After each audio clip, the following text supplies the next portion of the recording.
tragic turn of events in Nashville, certainly with the community there with Covenant School. So before we begin and really jump into the program, let's just take a moment of silence for the victims and the families of yesterday's tragedy.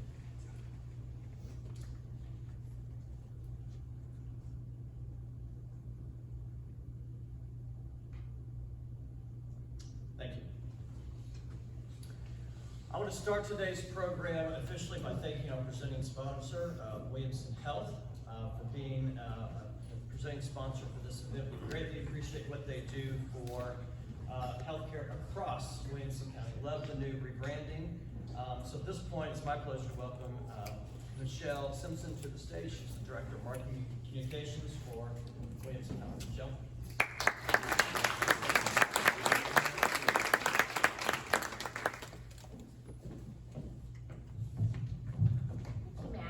We are always so happy to partner with Williamson Inc.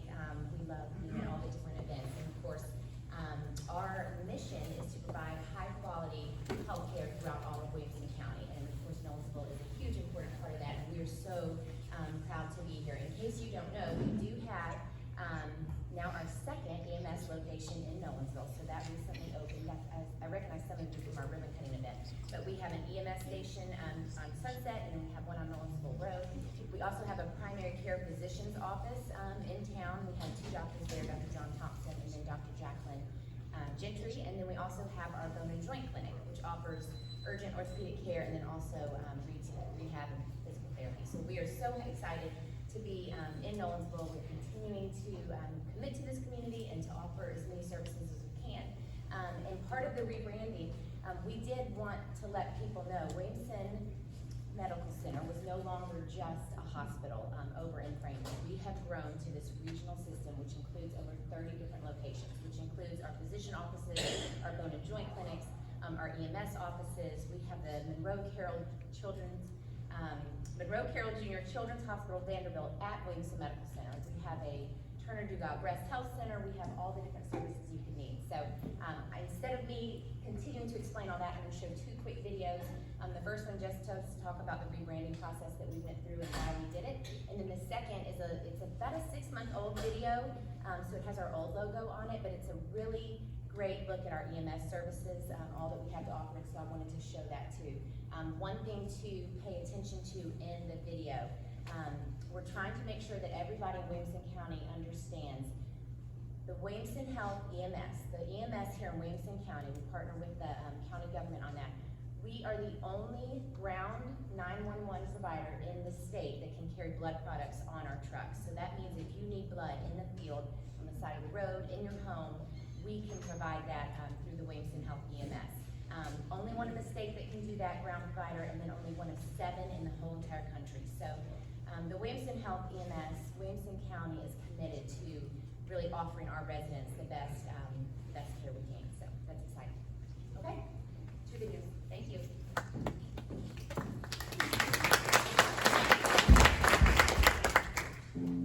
Williamson County is a community unlike anywhere else, but that's not news to you. It's why you chose to live here. Hardworking, humble people who share a deep commitment to making their community better every day. We know this because, just like you, we are Williamson County. Williamson Health has been dedicated to serving Williamson County for more than 65 years, growing and transforming right along with it. We put our heart and soul into helping our friends and neighbors. Whether we're caring for patients, supporting our local high schools, or partnering with local nonprofits, for us, it's personal. We believe you should have the best possible care right here at home. After all, your family is here. Your memories are here. Your community is here. Your heart is here. You shouldn't have to go anywhere else to get the care you deserve. Williamson Health is committed to providing world-class care that's close to home. With our award-winning hospital, Williamson Medical Center, strategically located physician practices, the renowned Bone and Joint Institute of Tennessee, state-of-the-art EMS stations, and so much more. no matter where you are in Buffalo. Exceptional care is here.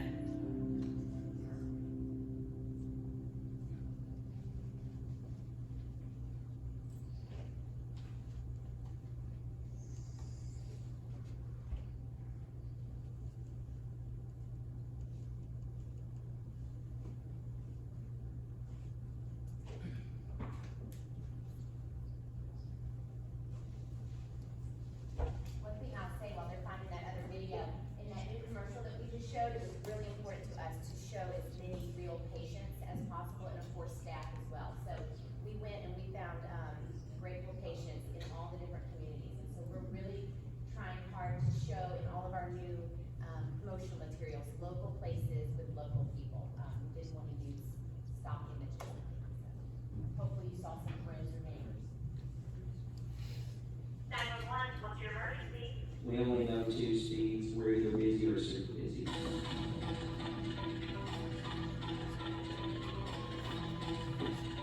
Our goal to have an average response time every emergency of 8 minutes and 59 seconds or less countywide from the time you dial 911 to the time we arrive on the scene. As the lead agency for EMS in the community, we employ over 150 men and women that are all either licensed advanced emergency medical technicians, paramedics, and critical care paramedics. 50 years is an incredible landmark. So where we were 50 years ago, a matter of delivering patients quickly to the hospital, fast transportation, and very little patient care. 50 years later, the level of technology, patient care delivery that we provide in either living room or on the roadside is remarkable and life-saving. I'm so proud of our EMS team here at Williamson Medical Center. We're also one of 7 EMS teams in the country that can provide blood services right on the scene, and the only one in the state of Tennessee. 50 years of providing service to this community is amazing to me. We're the primary ambulance service, but a big part of that is also the collaboration that we have with every single city and county fire department across the community. They are a fully integrated component of the emergency response system. They respond with us side by side on every emergency across the community. 911 communication center folks are an integrated component essential component of what we do. Also, our law enforcement partners, emergency management, is a large group of diverse team members, disciplines across all of public safety throughout the entire community. We have such an incredible group of men and women that serve, and they're very talented, and just being able to be there for them and support them in the delivery of their mission is truly a privilege.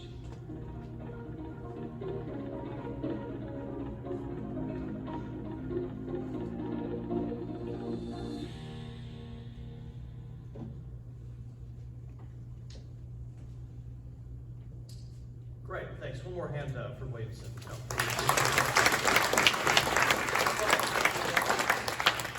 Appreciate everything they do for the community.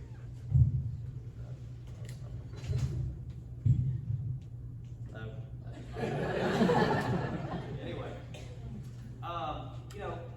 this is the first time we've done one of these annual dresses in Nolensville. Nolensville is so important to the future of the Williamson County economy. This has seen tremendous growth in our county and our region, so we're really happy that we can shine a spotlight on the community. I guess it was, 10 years ago, Cindy, when we had the unification, and the Nolensville Chamber was one of sort of the later additions to the unification, but it's become such a critical component of Williamson County, of Williamson Inc., that it's great we're able to showcase here today. So we've got 3 speakers to talk about things Nolensville specific. So first, let's start out with the mayor of the town of Nolensville. It's my pleasure to introduce Haley Gallick. She is the mayor of the town of Nolensville.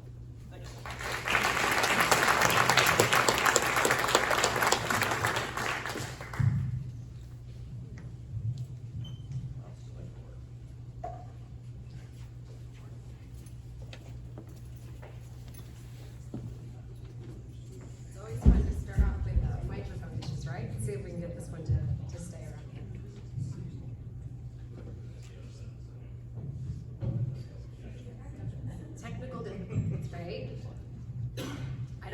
voice will carry to the back of the room without it, so we gotta go ahead and get that started. I'm Haley Gallick. I'm really excited to be here with you today. I want to start by introducing just a few people, and in the front row we have Commissioner Joel Miller, and I'm going to ask you to stand up to just please say hi to the crowd. Commissioner Joel Miller, Vice Mayor Jessica Salamita, Commissioner Portner. Our town,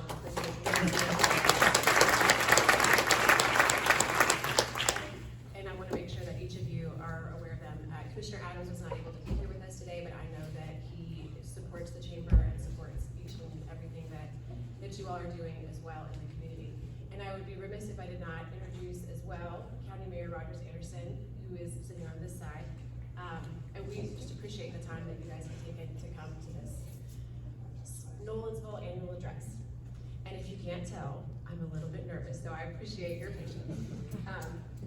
So looking around this room, I do see a lot of friends, neighbors, community leaders from across the county, people who devote their time to bettering our town.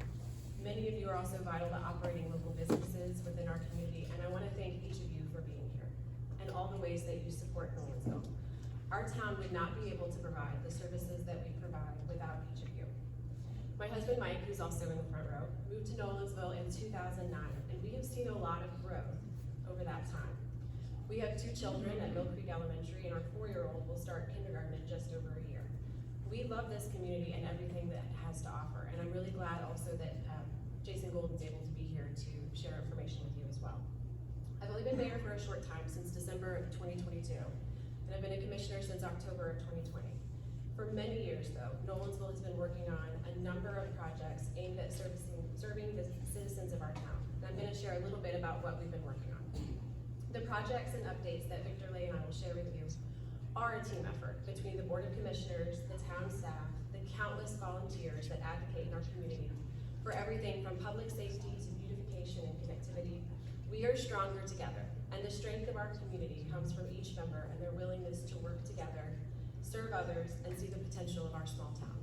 We have members from the Nolensville Police Department here. We also have committee members that have devoted their time. I see members from the Economic Development Committee, and it really does take each member of the community coming together to provide the services that our town provides.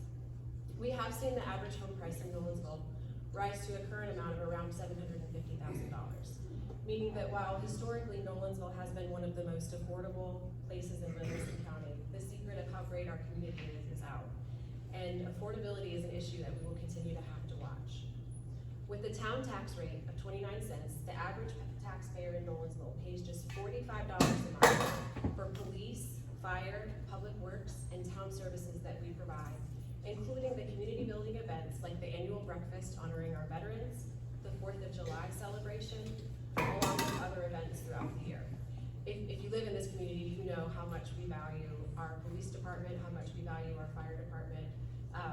$45 per month for those services really is a great benefit to the community. When it comes to the fire and police department, along with public works, repairing and maintaining streets, sidewalks, and right-of-ways, our staff works hard each and every day. While it's easy to compare Nolensville to surrounding communities, it's important to keep in perspective the comparative size of budget and overall commercial tax base of our community, which is relatively small. As a board, we have to continue to work creatively to address areas that support quality of life initiatives in our community, like parks and recreation, preservation and open space, and our local library. These are areas where I consistently hear calls from our community to support, but we as a town have not yet been able to help fund. With an annual budget of less than $8 million, any of these types of capital projects are a significant investment. Over the past several years, we have focused on long-range land use planning and road projects, along with building the full-time fire department. These have been very needed and necessary. The reality of roadway projects are that they take a considerable amount of time and resources. As part of this commitment, we engaged an engineering firm to update our major thoroughfare plan and have taken steps to start targeting our roadways that are most in need. The largest road project to date at Nolensville is the Sunset Road project, which was a 3-phase project. 2 out of those 3 phases have been complete. For a community our size, and the age of our town, I know Victor's gonna talk a little bit about when Nolensville was first incorporated. We are a very young community in terms of how long our town government has been in place, and we're still kind of getting our legs under us to be able to fund these projects. For a town the size of Franklin or Brentwood, or even Williamson County, an $8 million project might be just a normal project every year. But for us, that is something that does not happen every day, and we are still working to make sure that we have the funding and the revenue sources to be able to complete those. Current roadway projects in process include a center turn lane on Nolensville Road, along with the third phase of the Sunset Road project, as well as design and right-of-way acquisition for Rocky Fork. The center turn lane project and alleviating congestion on Nolensville Road are important to both the business community as well as citizens. But each project, each road project, will help with the ability of our citizens to move around town, whether it's the major roads like Nolensville Road or our arterials along the side of that. But it also helps anyone passing through town to be able to hopefully increase the number of customers at our local businesses. There are projects with TDOT for intersection improvements at Nolensville, York, and the Williams Road intersection. But other improvements to Nolensville Road intersections will likely be dependent on development or future TDOT investment. I feel very strongly about sharing realistic timelines for infrastructure improvements. And the town is not anticipating a shovel-ready project on Nolensville Road outside of development or a potential turn lane on Sunset Road for at least 5 years or more. This is due to environmental study requirements, right-of-way acquisitions, and design, and it is a very, very long process. You may have seen in the news that we completed an almost 2-year zoning rewrite last month, which let's give that a round of applause. Our board members are happy to have that vote completed, and there was a lot of long hours over that 2-year period, not just from our board members, but also our planning commission members. The planning commission is made up of volunteers from across our community. And if you've never been involved in a planning commission, it is really technical expertise. I see we have a Williamson County Planning Commission member here. But for our Nolensville Planning Commission, who we do have the chairman of, Lynn Serafino, they put in a tremendous amount of hours on the zoning rewrite, as well as the rest of the Board of Commissioners. But that project did wrap up, even though it's a living document, we'll continue to see changes over time. But a 2-year project that took staff time as well. This project was aimed at modernizing our code and helping to set the direction for future development. As part of this project, we saw the largest increase in commercially zoned land in our town's history. Much of the discussion around zoning focused around how we encourage development that supports the business community and helps position the town to be able to adequately provide services in the future. During yesterday's work session with the Board of Commissioners, we discussed construction bids for the town of Nolensville's first town-owned fire department, or fire station. This project stands to be the single largest capital investment for one project in our history, and once the contract is signed, could take around 2 years for completion. Clearly, each of these projects show our commitment as a community to infrastructure and public safety. While the focus of town government has been on services to the community overall, I would be remiss if I did not talk about how important our local business community is. One of the things that has always made Nolensville special is the number of locally owned and operated businesses and the connection our business community has to supporting local initiatives. From sponsoring the Little League, which is kind of a big deal around here, to supporting local nonprofits like the Food Pantry or Art Helps Cancer, we have a very generous business community that truly makes a difference in our community. Over the past year, our communications team has worked to make our website more business friendly as well. And Katie Lester is in the back. Give a wave, Katie. She's also helped to host business open houses so that we can hear directly from our business community. I know each of us as board members always welcome conversation and feedback about the direction of the town and want to learn from each of you as community and business leaders. So what is on the horizon? Obviously, we have focused quite a bit on long-range planning and public safety, but we need to also include in that planning how we will prioritize quality of life initiatives like an expanded library or additional park space and sports fields. I was very encouraged during yesterday's work session where each member of the Board of Commissioners acknowledged the need for these types of projects, discussed getting more public feedback on how we prioritize investments in parks and recreation and services like the library, and the overall commitment that I see in our community towards working together. Thankfully, we have a great staff at Town Hall, and that really helps make all of those projects and initiatives and planning come to life. We also have great partnerships between both the county and the school system, and those are an important component of service delivery within our community. Next, I'm gonna introduce Victor Lay, our town manager, and he's gonna provide more information on that. If you know Victor, you know he loves a good spreadsheet and has put together quite a few as part of this presentation, and has already told me that his charts and graphs to show that. He has been our town manager for 2 years, and in that 2 years, we have seen a tremendous amount of growth in the service delivery from the town of Nolensville to our citizens. Things as simple that might not be a big deal in other communities, like snow removal as part of public works, the ability for our public works team to be able to pour sidewalks, to repair those. All of that has been done under Victor's leadership. And while I know that maybe we could take credit for that, we all know that really it's Victor's leadership that has allowed for those services to be completed. When you look at our fire department and the level of service that we provide to the community, 2 years ago, our firefighters, the volunteer firefighters who did a tremendous job, were not able to respond at EMT level. And now within our community, not only do we have an ambulance that Williamson County paid for, and Williamson Health staffs, we have EMTs within our community 24 hours a day, as well as firefighters that are able to respond at that same level. I think it's so easy to overlook the impact that that has on a community, but if you are the person having a heart attack, or if you are the person that that needs that care, it's really important. So that doesn't happen by accident. It happens because of long-range planning by this board, but also by the staff that's able to carry it out. So with that, I will turn it over to Victor and let him tell you a little bit more.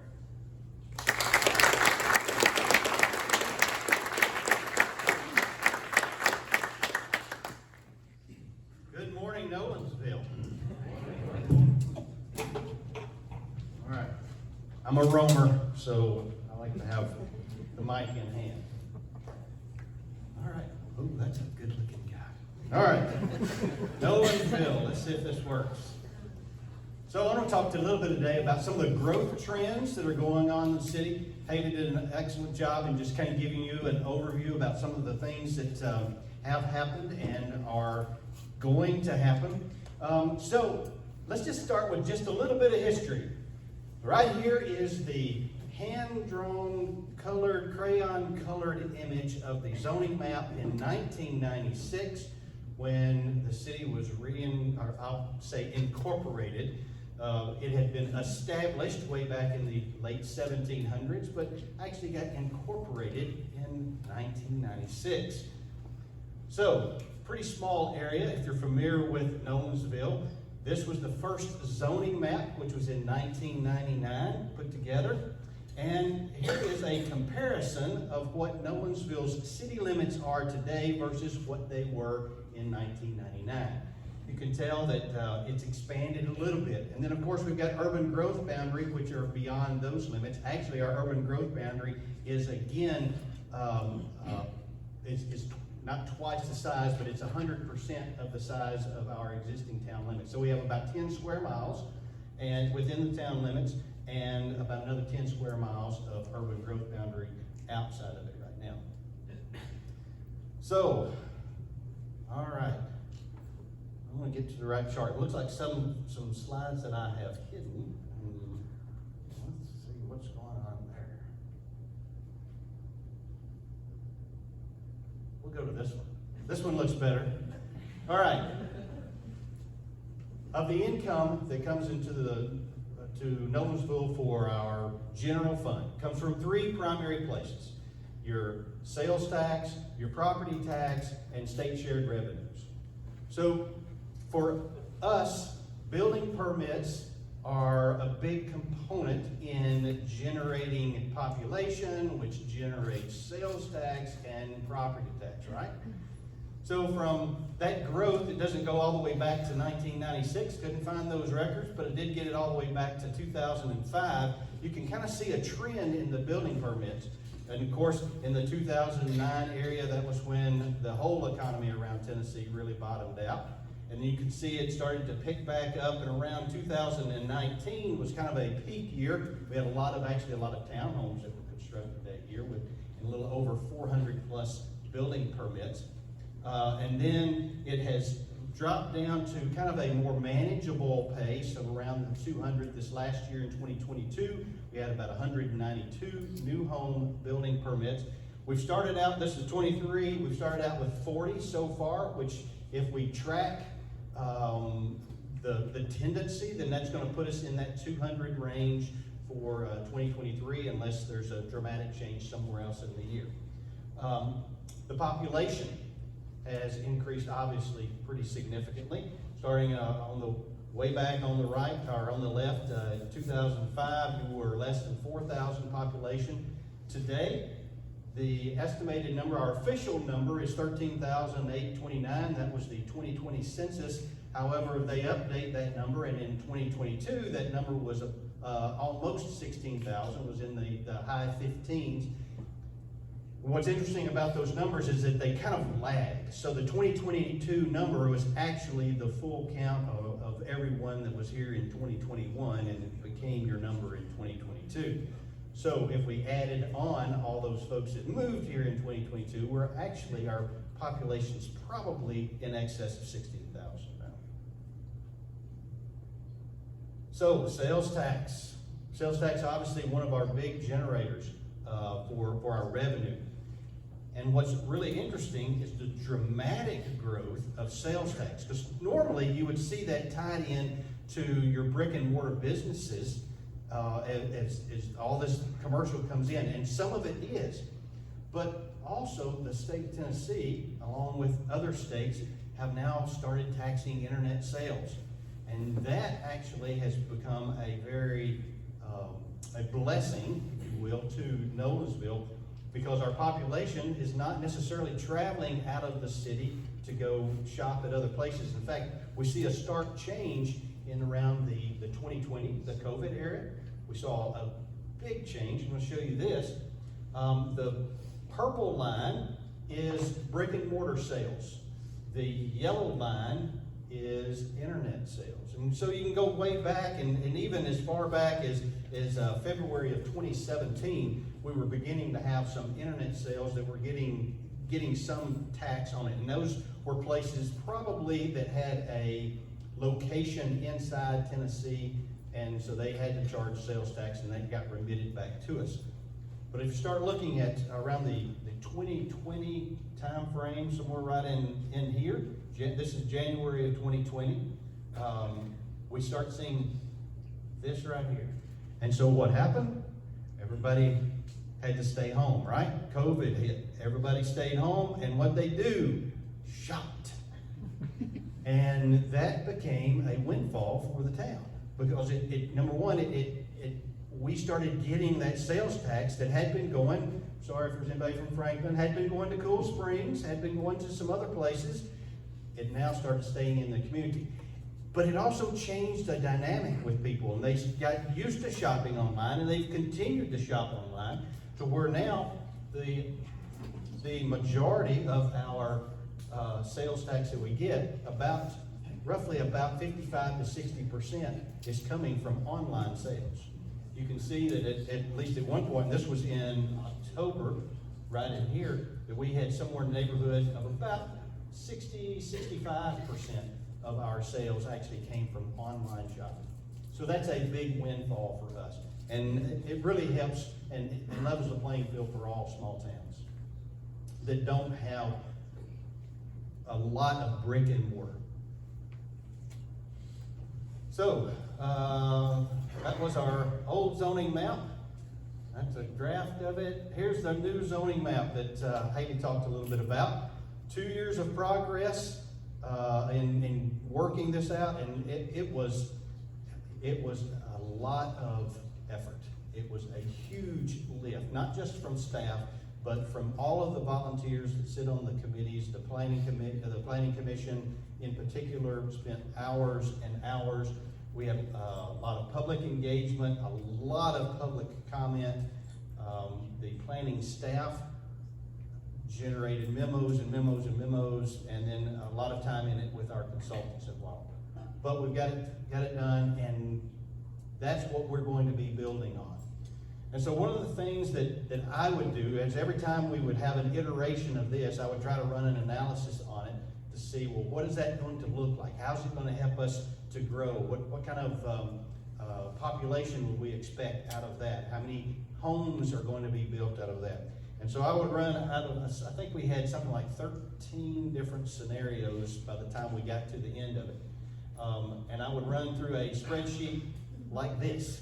And it's one, I like spreadsheets. I like spreadsheets. And it's one of those that I had the public said, hey, can I have your spreadsheet? And I went, no. Because you build it, you know how it operates. But anyway, basically, under our latest scenario, the future population is probably going to be somewhere in the neighborhood. Actually, that's an old scenario there. That is one where we were going to really change the dramatically population that could have been almost 40,000, but we ended up going with a different version, and it's right there, where population is probably going to be somewhere around 29,000. That's where we're going to hit. But importantly, we'll be generating quite a bit of fees. So if you look at our capital fees, things like that, we'll be generating somewhere in the neighborhood of about 26 million in road impact fees. So those will be the things that will help us to do those road projects, help push them along. So during that process, we still approved several developments to the, some of y'all may have heard of the Southern Land Project, Goodall Project, 735 homes in this one, 493 homes in that one. The Westmoreland Project, 202 homes. Then we had a couple of commercial areas. This is where Publix is going, and this is where the Kroger is going. Kroger also includes about 199, not single family, but multi-family homes in there. The Willowbrook subdivision, Sinatra here, the Maupin Ridge, Davis subdivision up there. So those were things that got accomplished. Our backlog of homes to be built for even other subdivisions that are still in process is close to 2,000. So with the addition of all of these, we've got a backlog of about 2,000 homes, which if you say it takes about 8 to 10 years for those to build out, that then goes back to the building permits and sets us a backlog of roughly about 200 to 250 units per year for the next 10 years. Haley briefly mentioned about some of our projects coming on. Obviously we've got growth coming, and so we've looked at several different projects. Each one of the blue lines, with the exception of Kidd Road. That Kidd Road is one that we have been talking about. We have not yet committed funds to it, but all of these others, we've committed funds. There's 3 different projects along Highway 31, and it's interesting to note that in the 30-year plan of TDOT, there is nothing funded for Highway 31. We are trying to change that. We've approached TDOT and are trying to get them to go along with us in moving that project forward, so we've committed some monies to all the preliminary engineering for that.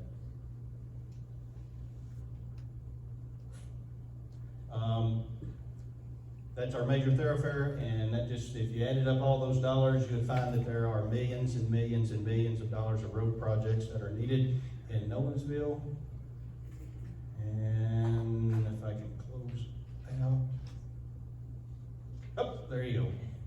Now I'm done. Give us a follow. Katie has done an outstanding job in trying to make us very accessible on social media, website, things of that nature.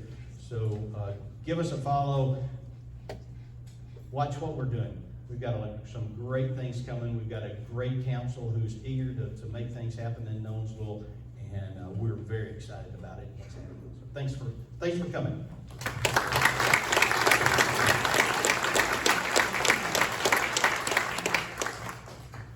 Victor, appreciate that. Appreciate the little detail as well. If you've heard me talk at all, you know how important schools are to the current and future economic health of Williamson County. Our entire economic ecosystem is based on the strength of our school system. So we thought it would make sense as part of this conversation in Nolensville to include the superintendent as well to give his perspective on where he sees growth in Nolensville and the district in the future. So it's my pleasure at this time to welcome the superintendent of Williamson County Schools, Jason Gold. Jason. Thank you, Matt. Victor, you mentioned a good-looking guy. I got another one. There's a good-looking guy up there. Usually I'm doing the welcome. I'm getting us started if we're here at the school facility. So, chamber folks, Matt, everyone, thank you for welcoming me. And I welcome you here to our facility. I'm going to talk about really three main things today, and I've got to start with safety because I know it's on everyone's mind. I didn't have it planned, but I'm going to talk about it some. And then second, we're going to talk about some celebrations, and I have, I think you guys have it. I have a 4-page PowerPoint that my assistant sent you guys. Oh yeah, we've got good, thank you. We've got a clicker. 4-page PowerPoint. It's just 4 pages. It's mostly photos, y'all. And I want to tell you, every single photo is from a student at one of our schools here in Nolensville that our staff took. So we're going to share some celebrations, and then I'm going to give you a little bit of a view of where we are on strategic planning, what we expect for Nolensville. But first, I want to mention Jen Priya, one of our board members, is here. Jen, there you go, thank you. Jen is our board member who represents the Nolensville area. We have 12 school board members across the districts. There are 2 county commissioners for every district and 1 school board member for every district. And Jen is your school board representative. Also, I know Mayor Anderson has been mentioned here. Rogers Anderson is here. And I told you I was going to talk about safety first. And Roddy Parker, the chief of police, is here. So Roddy, if you would wave. So thank you, Roddy. Roddy spent many years with the Sheriff's Department, worked well with us over the years in planning school safety issues, and now he's here in Nolensville. He's been a great partner for us as we go through that. So I told you I was going to talk about safety first. Our school board had our regularly scheduled meeting last night, and we had on there our annual budget and math textbook adoptions. But the reality was, what happened in Nashville was weighing on our heart. School communities are close communities. You all know that. And we have connections with that, what I think of as that little bitty cute school up in Nashville. And we hurt for them. And we know that in the community, when an event happens like this, questions abound about school safety. And we talked about it last night. One threshold item I want you to know is we talk about it every day. Every day, school safety is important to us. I happened to be in an elementary school one day last year. It happened to be the day before the Uvalde shooting, and I had a conversation with the SRO at one of our elementary schools. And one of the things he told me was he tells all his peers the best job in the Sheriff's Department is an SRO because you get to build those relationships with students. He said, but I know what I'm really here for. I know that every day I need to be prepared. And I'm getting emotional thinking about it because it was just a regular old day, y'all. And our sheriff's deputies know every day they need to be prepared. And they are. And after the Uvalde shooting, everybody goes back and reviews their processes. And there was a reaffirmation of what we already had planned, what the Sheriff's Department already had planned. You go to the problem. And you saw that in Nashville. And it's an unspeakable tragedy that I'm speaking about because we have to talk about it. We have to be prepared. One of our board members last night, Jen, Eric Welch, mentioned that he compared school safety to an iceberg, where you see a little bit and there's a lot below. We have a lot of systems in place that you don't know about, that we thoughtfully and deliberately make sure we don't talk about publicly. Because part of a school safety plan is to make it more difficult for evil people to plan. And so I want you to know that we have those things, some things that are visible, some things that are not visible. The most visible, the most significant is what I already talked about, and it's people. It's those sheriff's deputies who are in every one of our schools. County Commission, 10, 12 years ago, made sure that we had SROs at every single one of our buildings because there is no substitute for people. And that's the most obvious. You also see the security systems getting into the buildings. I will tell you that when this event was planned here on our campus, it's extremely rare that we have community events during the school day. We talked about that as we prepared for this event. One nice thing is we're here at a self-contained building where we can have folks come in a much more controlled way than we might typically be able to in a regular school building. So I felt like it was important for me to mention that. It's that Maslow's hierarchy of needs. It's that basic safety is what's important to us and we work on every day. So with that, I know we're in a sit and get environment with a theater. This theater is the project of thoughtful planning. We went through about a 10-year process with the school board, with the county commission, of making sure that all our middle schools had theaters. Sunset opened in 2006. Nolensville High School opened in 2016. That gives you a little bit of an idea of the growth of this community. And of course, Mill Creek came at about the same time as Nolensville High School. And I'm going to talk a little bit more about where we go from here. But we know that Nolensville is growing fast. It's such a great community. It's such a vibrant community. I saw in Victor Lay's presentation, I don't know if you guys noticed, the down corner, it was the broken wagon wheel logo. Do you guys know the story that, some of you do, know the story of the broken wagon wheel? The basic story, as I understand it, is the Nolan family, is that right? The Nolan family was riding, headed someplace else, and their wagon wheel broke, and they stopped and decided this is where we're going to start a community. So it's a neat story about how Nolensville came to be. But I'm in Williamson County Schools. I'm a superintendent for Williamson County Schools, and I can't help but I have to do celebrations. Every time I get a chance to speak, I have to do celebrations. So I'm going to give you a little bit of WCS by the numbers. And I've got your tiny font, but boy, it's not nearly as tiny as Victor's font. So we're at 42,288 students this year, 42,000 students. That represents a little over 4% of the total public school population across the state, to give you some perspective, about 4%. I've got graduation rate up there. We have total employees. That includes part-time employees. That includes substitutes, etc. It takes a community to run schools. We have about 4,200 full-time teachers. And there's a concentration of those teachers, especially at the high school level, to make sure we give more opportunities for students. And you see that we have 50 schools. And I gotta tell you right now, last year with TCAP, which is the state testing, grades 3 through 8, we were, for the first time, #1 in the state in every single core category. We were #1 in ELA, all grade levels. We live by acronyms. We can't say English class anymore. We have to say ELA, English Language Arts. We were #1 in English. We were #1 in math.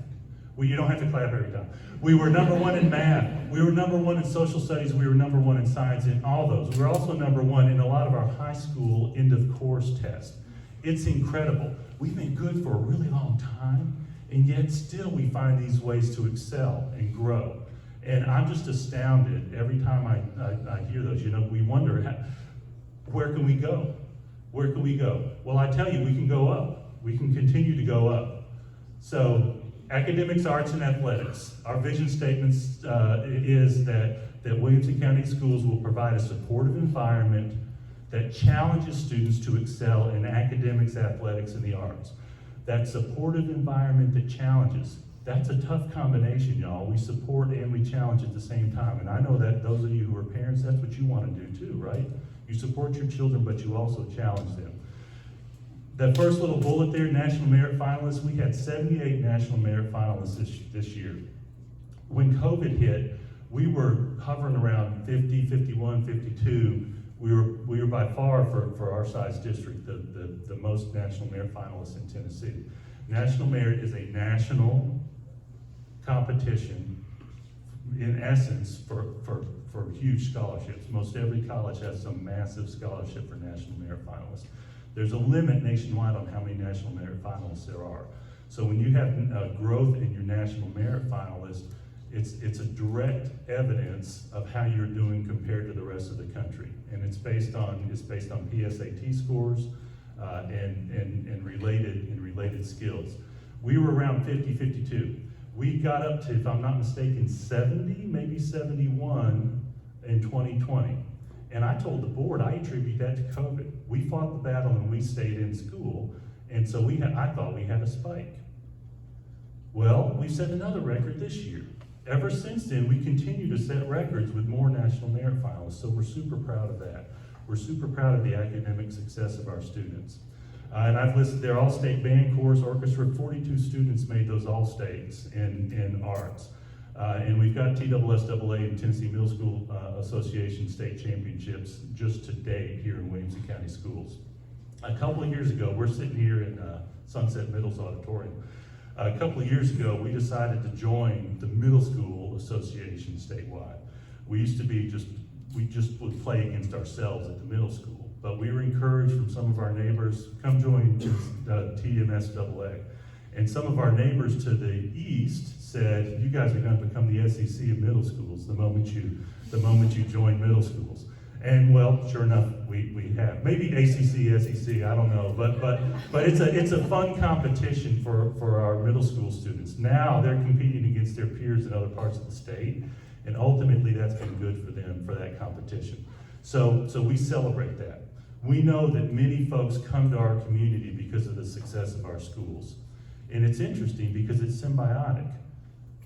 People come for schools and then they bring their values with them, that they value education too. And so when new folks move in, and Nolensville is probably our best example of that, when new folks move in, they continue that dynamic growth because they value what we value, because we're attracting people who want their children to succeed, who value the quality of education, who know that that's the avenue for success in our nation. And so we're so proud of what we're doing. We're so proud of the growth of Nolensville. So I told you I was going to talk a little bit about growth, and that is actually my last slide, but I want to talk briefly about where we are with Nolensville. So I mentioned in 2006 Sunset opened.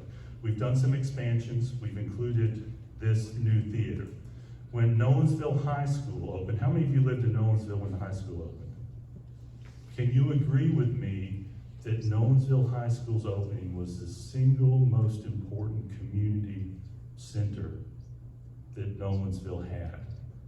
When Bill Harlan opened that school, it became at the heart of the community. It's done my heart so much good to spend time at Nolensville High School and see how that has become, in so many ways, the hub. Little League's massive, it is. But I've seen that high school become the hub and the heart of the community. And it's because of the efforts of some of the chamber folks. It's because of the efforts of the police department making a commitment that you're going to be involved.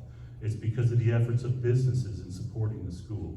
So it's been great to see that development here in Nolensville. Now Sunset feeds Ravenwood and Nolensville. It used to be that the folks here went to Franklin High School.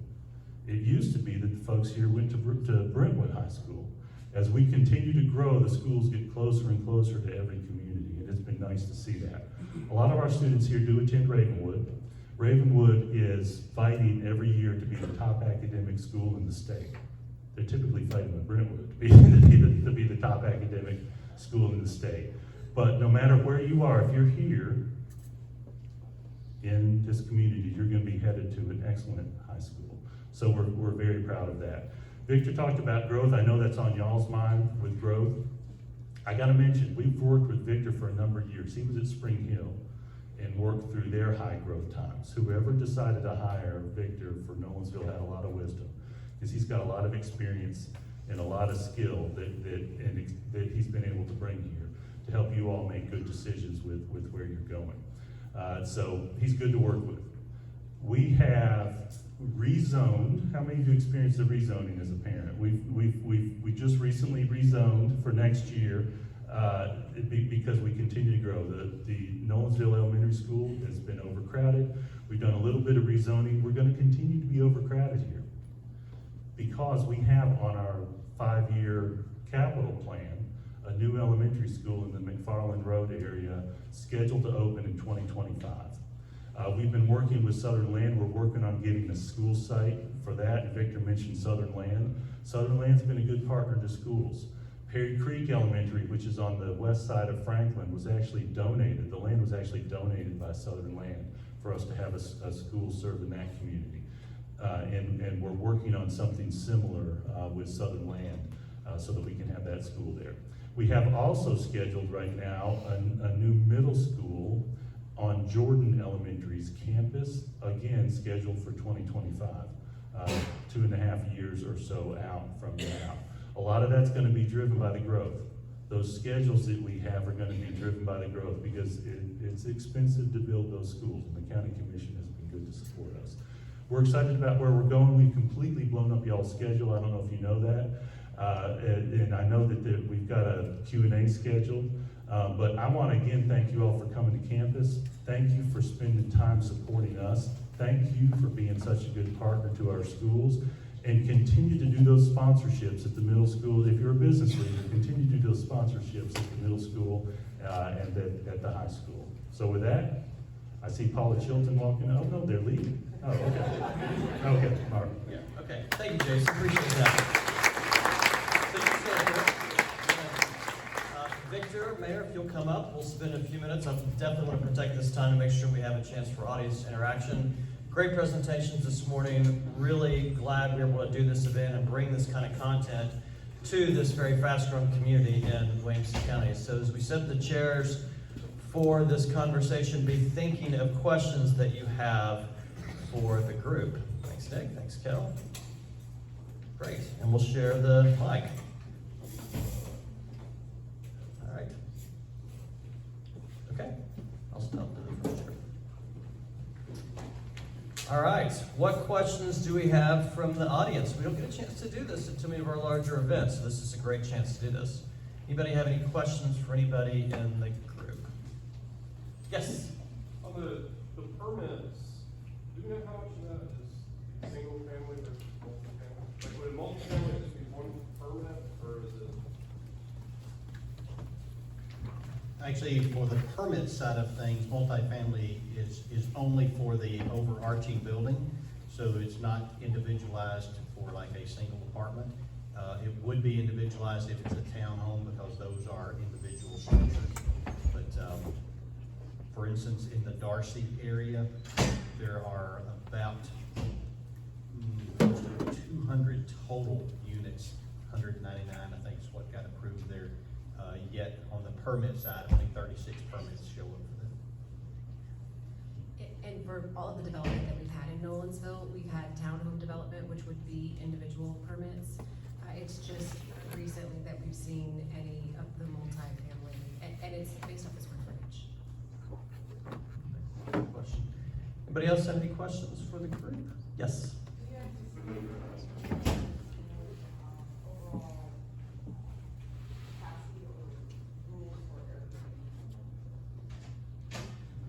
So that would be a policy decision by the Board of Commissioners as a whole, and anyone on the board, we all know that we are just one vote. So we did pass hotel motel tax about a year ago, but we don't have any hotels or motels within our community.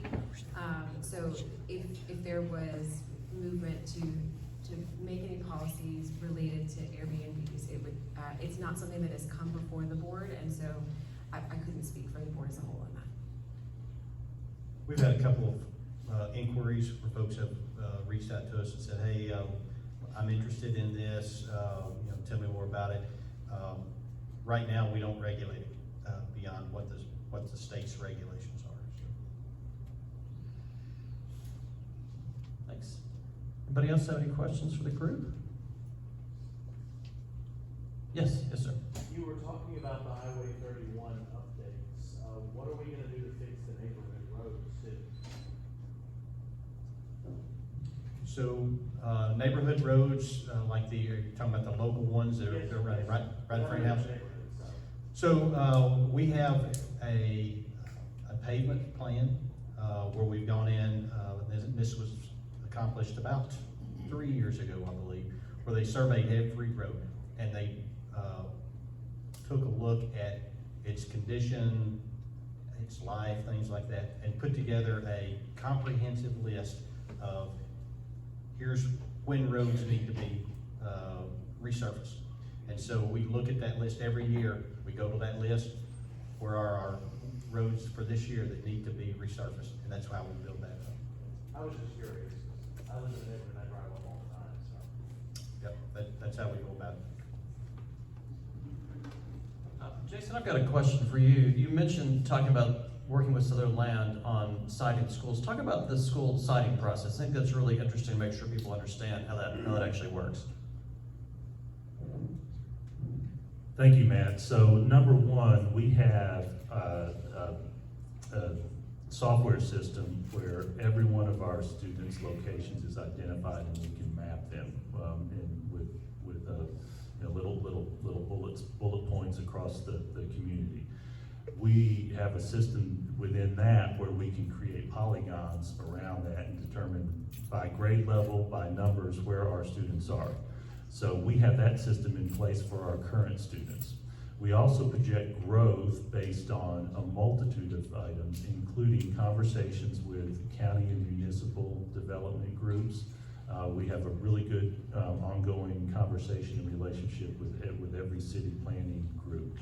And we are driven by growth. We respond to growth as it comes. We put school sites in those areas where we anticipate growth.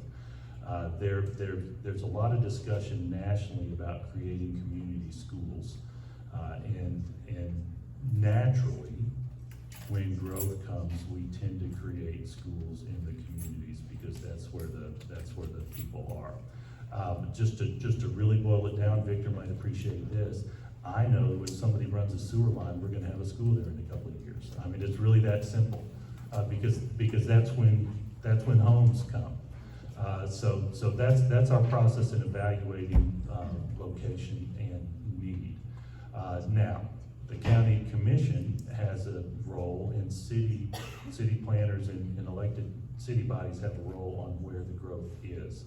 I know in the county recently, I think it's been 2 years, maybe 3, that the county commission voted to limit homes to a 5-acre tract in the county area outside the city limits. We are still in that time where some of the neighborhoods that were approved prior to that are finishing up. And so we monitor all that, we make plans. Within that, we have a 5-year capital plan where we project out for 5 years what we intend to build in response to that growth. And the first year is much more predictable than the 5th.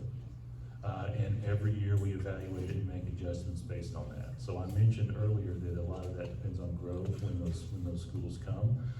I gave you our projected dates locally, and we evaluate those usually in December. We're able to evaluate our student population and where it came from, the growth for that particular year, have those conversations and project out and make adjustments for that.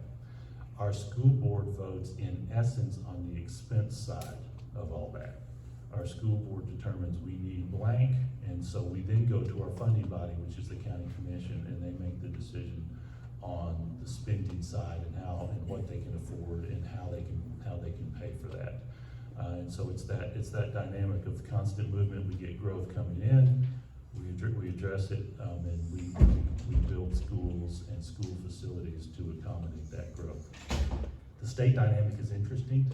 Our county commission funds about 2/3 of our total budget in almost all of the capital compared to the state, for what that's worth. We get about 1% from federal, pretty small for us, and then the county does about 2/3, and we get about 1/3 of our funding from the state. Thanks, Jason. And let me say too, before we take the next question, we get a chance every couple of years to go visit other cities across the country, peer cities that are growing like we are. And we do such a good job in Williamson County and the cities and the county and the school system of working together, truly all being on the same team. It really is a seamless partnership. And I can tell you with firsthand knowledge, it's not like that in most other places in the country. So we're really fortunate in that way to have those kind of really strong working relationships. All right, any other questions as we close it out? Yes, Mayor, County Mayor. So, Matt, my question is broadband. How is the area of the Nolensville, and I know the president is here in the audience, how are you addressing all of the broadband issues here in Nolensville? You may be a little behind in the infrastructure of roads, but you're way ahead of so many other places in the county. Do you all need the Wi-Fi password? So I turned to Victor, I said, is this a me question or is this a you question? So we do have United Communications here. There are several broadband providers within our community. I do not have gig internet, but it's available if I wanted to choose it. We do have a few locations in the greater Nolensville area that might not have internet access, but largely I believe that the majority of our community has access to broadband, which Mayor Anderson can say everything better than I can say. It is a component of education. It is a component of economic development, and it is very important. There's a lot of initiatives across the state to get broadband to more rural areas, and that will continue to be an important part of economic development across our state. Victor, do you have anything to add about broadband? No, not really. I mean, it's here. It's here. We've got it. That's good. Okay. You have a question? Yeah, so I know it took 2 years and multiple 4 and 5 hour meetings over 2 years, but I was wondering if you could talk about just maybe 2 or 3 of the major changes from that zoning ordinance, like what's happening in town, what will happen. Great. So the zoning ordinance was the first time in our community's history that we comprehensively rewrote the document. I would venture to say that each of the board members that undertook that process did not fully comprehend the amount of time and effort that would take. It was certainly a large lift. But 2 years ago, when the Board of Commissioners was first formed, it was clearly something that was important to each member of that board. So that process took community engagement. There was a third-party consultant that was engaged to come in and help us through that process. There were multiple community meetings. When you say 4 or 5 hour meetings, that might be selling it short because there were, over that time period, Chief Parker's laughing in the back, but it was not uncommon, unfortunately, to still be at town hall at midnight. So I know that what we attempted to achieve is consensus from the community. There will always be components of any policy document that one person or the other may not like, but at the end of the day, it was consensus for the Board of Commissioners. The main changes that we saw were a significant increase in the amount of commercially available land that our borders had not seen previously. There was a huge emphasis on development of character districts to try to make sure that what was being built fit the character of the community that long-range planning we wanted to see. Nolensville is a small town. That is what makes it special, and so the idea and the goal behind what was written was to embody that. Obviously, there were lots of discussions around total population and what that looks like. We were very cognizant of the impacts of what our local planning decisions make on the county commission and their requirements for building schools. So we get to make the land use plan, but county commission is responsible for funding new school construction. So there was a significant amount of discussion around that. The end result was higher density in some areas. Multifamily has not been something that's been a component within Nolensville previously. There are some areas where that will be allowed now, which might not be unusual for other communities like Spring Hill, but was a significant conversation within the community here. Lots of public engagement, lots of feedback, whether it was online forums where people can submit comments to actually coming in person. But the end result is that we have a zoning ordinance where the Board of Commissioners reached consensus, and that we will have, hopefully, more commercially available land to support the services that our community needs. I would just add, it is form over function. We went to a kind of a hybrid, but it's really more of a form-based code. And so whatever gets built is going to look really, really good. All right, we'll take one one more question before we close out the event today. Okay, I think we answered every question. Well, thank you so much for being here. Let's do this again. Thanks, Mayor. Thanks, Victor. Thanks, Jason. We appreciate it. Join us on April 4th, a week from today, for Outlook Williamson, our annual focus on the current and projected future state of the Williamson County economy. That's the Factory Franklin, starting at 7 o'clock. Big thanks to the sponsors, Williamson Health, Michelle and your team. Greatly appreciate you all and your contribution and investment in us. Thank you, Aslan Collective, for the coffee this morning, tiny little donuts, make sure you got those. And the muffins are actually from the Nolensville High culinary team, so greatly appreciate their contribution. Again, thanks everybody for making the time for us this morning, and we'll see you at our next event. Thanks.